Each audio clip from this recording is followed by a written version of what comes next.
Welcome back to another episode of This Is Not What We Meant When We Said It Was Strap Season. Guys, I have good news. I love good news.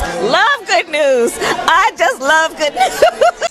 Earlier this week, BoMac McIntyre was released from a British jail where he was being held for the past 5 weeks on not one, but 2 gun-related charges stemming from an incident at an airport in Manchester. No, this Ray. That little Ray. Man, this ain't That Ray. little Ray. Hey, Ray. What the fuck, man? That little Ray. Hey. That little Ray. I love you, boy. God, Hey, that Ray got big and fuck, man. Hey, Ray. He was facing up to 5 years for each of the charges. He pled guilty and he received a 20-month sentence, but luckily for him, the judge suspended the sentence for 2 years. So he won't be in the clank and he's free to come back to the States. Now, let me just say, I don't want to see anyone in jail for a victimless crime. But I do admit I'm looking at this from a very American perspective. So for any non-Americans or people who are just not familiar, there are about 400, roughly 30 million guns in circulation in the United States.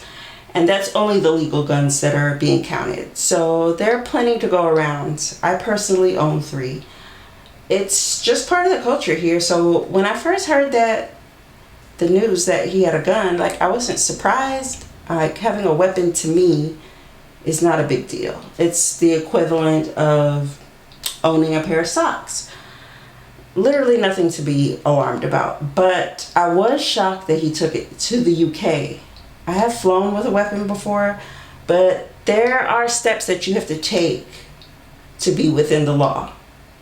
The most important is knowing the laws of the place that you're going to and how to safely transport the weapon there.